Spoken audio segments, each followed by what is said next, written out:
Okay. Okay. Okay. Hello, everybody. I want to make sure this microphone's okay. I haven't tested it. Welcome to our first summer kickoff. Excited to have you here tonight. And I'm just the introducer of the introducer. I'm Katie Rodriguez. I'm city manager for Richfield. And I am honored to introduce, again, our introducer, which is Kelsey Nagel, the president of our Chamber of Commerce. Kelsey, Madam President.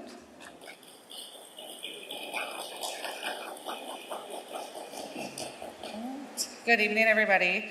My name is Kelsey Nagel, and I'm honored to serve as president of the Richfield Chamber of Commerce and as a director at Morris Nielsen Funeral Chapel. I'm grateful for the opportunity to be here with you tonight and represent the network of local businesses that help make our community what it is. Richfield's businesses are more than places to shop, dine, or receive services. They create jobs, support families, sponsor local events, and bring energy and character to our city.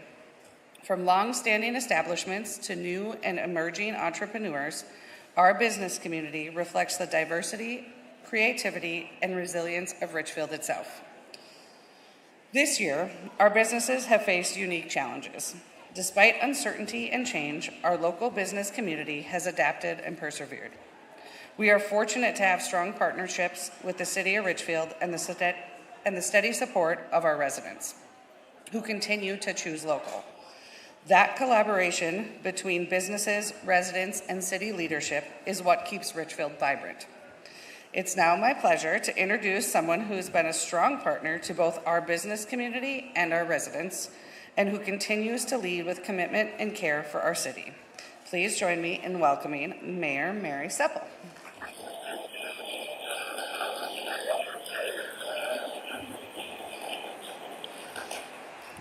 Welcome, everyone. Thank you, Kelsey. The city is grateful to have such a strong relationship with the Chamber of Commerce. The Chamber is an amazing community with fun events and connections. If you're a local business owner, please consider joining the Chamber. Thank you, everyone, for coming out on this beautiful evening to celebrate our community. And I want to say thank you to my fellow council members. I see Councilmember Hayford O'Leary, Councilmember Christensen, Councilmember Coleman Woods. We also have School Board Member List that's over here, County Commissioner Gotel, and Representative Howard. And so if I missed anybody, just wave and we'll add you to the list, but I'm just really happy to have you all here. Thank you. I also want to acknowledge and thank our many commissioners, many of them are in the room here, who've dedicated their time and talents to our city boards and commissions. They're here tonight to showcase what their groups have been working on and how they make Richfield stronger. We're always looking for folks to join our boards and commissions, and applications open again in October, so please consider joining. We have an amazing guest with us this evening. Just yesterday at the City Council meeting, we had the honor of proclaiming June 9th as Ava Wiederholt Day. And Ava's back here, so we'll give her a round of applause. We're recognizing the leadership and dedication of this 17-year-old Richfield resident, and she's a gymnast and is going to be in the Special Olympics.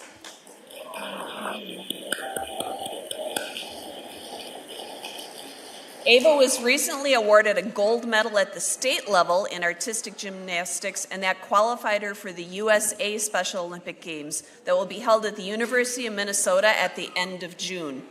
So let's give her one more big round of applause.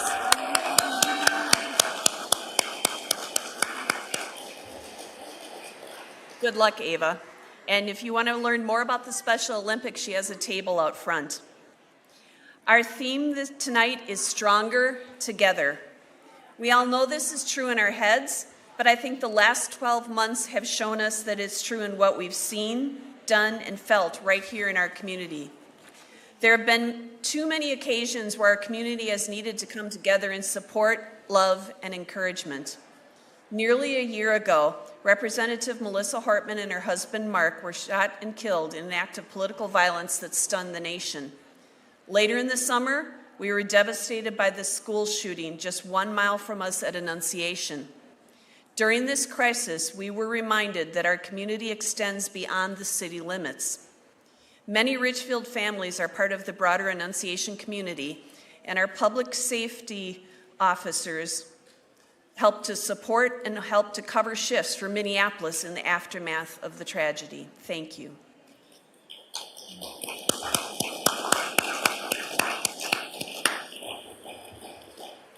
Late autumn then brought the beginning stages of Operation Metro Surge. On their own, each of these things would be overwhelming. But as we are reminded by Mr. Rogers, we need to look for the helpers. We see the truth. We're not alone. We're stronger together. It wouldn't feel right to kick off the summer without acknowledging the hardships of the past winter and the impact of Operation Metro Surge. While the visible presence of federal immigration enforcement in our city has decreased, the feelings of pain, fear, and grief are still palpable, especially for our immigrant neighbors. The realities of Metro Surge will forever be embedded in the fabric of our community. However, that fabric doesn't only hold pain, it holds resilience and hope.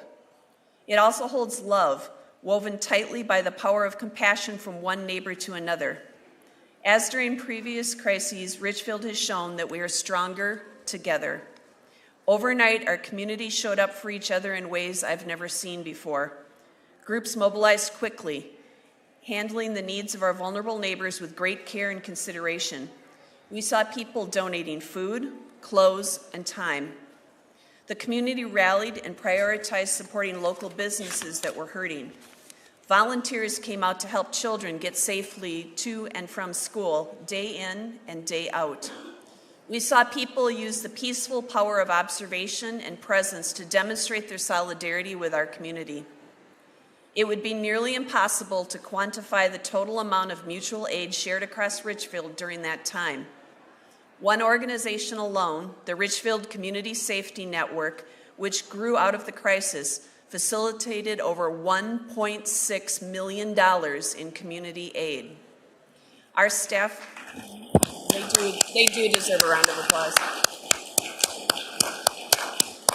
And I'm going to go off script for a minute. Part of the reason that they were able to raise so much money is because they put together such a phenomenal organization that outside foundations donated hundreds of thousands of dollars to help Richfield. So I'm really proud of all the work that was done. Our staff also did incredible work, personally and professionally, throughout the crisis. Staff worked quickly to meet the needs of our programs, meet the needs of our community, from increased patrols, new programs being mobilized, resources collected and shared, community updates, and more. Our people were working hard to support Richfield. Thank you, staff. Because of the dedication of our community to uplift and support their neighbors, the relationships built over the last 6 months will far outlive this crisis. Again, we are far stronger together than on our own.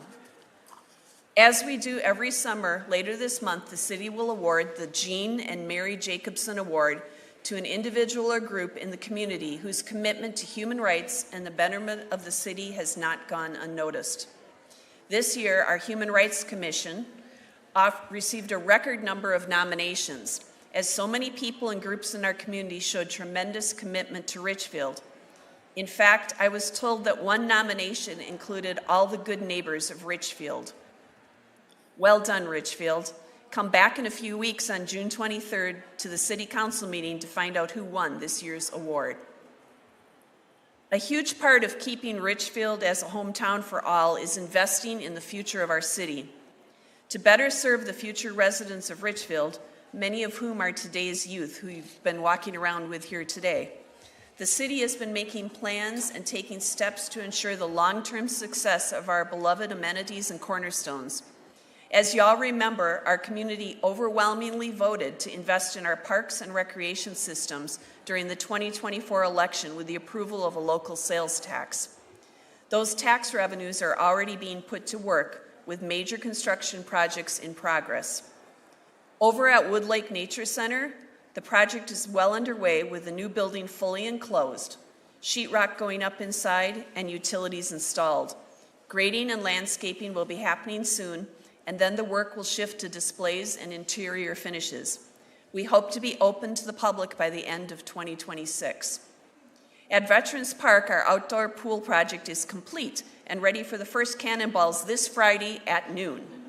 The project included renovations of the locker rooms, a new pool liner that covered the original concrete from 1961, refinished stairs, bridges, and slides, and some fun new features in the deep end and in the kiddie pool. Work on the ice arena will begin this fall, and stay tuned for more details. Once those projects are wrapped up, we will transition to working with the community to begin envisioning a new community center, which was the third project approved during the 2024 referendum. In addition, this summer kicks off work on Richfield's Parks Master Plan. The city will evaluate the current state of Richfield's parks, identify needed improvements, and provide recommendations for future plans. Please stop by the Recreation Services table to get more info on how to be involved in this exciting plan for the Richfield parks. If construction projects and park planning weren't enough to keep us busy, this year also marks the start of the next iteration of Richfield's comprehensive plan. This multi-year planning process will help us envision what Richfield should look like in 2050. It touches on everything from land use to transportation to housing density and green space. We can't do any of this planning without you, our residents. We are stronger together, and that is true of our plans for the future. With your input and the input of your neighbors, we will be able to create visions for a future that aligns with the desires of our residents. So please get involved when you can and encourage your neighbors to do the same. Both personally and professionally, I am so immensely grateful to be part of this community, especially when hardships come knocking at our door. As we continue to look into the future of our city, I'm hopeful that we will bring this community-centered approach along for the ride, the same one that kept us afloat these last several months. One easy way to strengthen the Stronger Together mindset is by continuing to support our local businesses. You may have seen or picked up these small business passports during tonight's event. These passports have a number of different activities listed that gives you ideas to support local businesses across Richfield. From ice cream at Michoacana, who provided the popsicles tonight, and they're fabulous, to delicious food throughout our city, to small businesses along Penn Avenue, you can check off boxes and explore new spots in Richfield. Once you've checked all your boxes on your passport, bring it back to City Hall to receive a travel mug as a thank you for your commitment to supporting Richfield's small businesses. The well-being of Richfield is built on our strong community ties, our willingness to step up and to help when needed, and our commitment to investing in the future of this city. Together, we make Richfield stronger. In the words of the late Reverend Jesse Jackson, it's important to keep hope alive. On tomorrow night and beyond, keep hope alive. Reverend Jackson's call for optimism resonates with me, and I'm excited for the many more tomorrows with all of you, bright, strong, and full of promise. Thank you all for coming out to the summer kickoff, and have a great summer.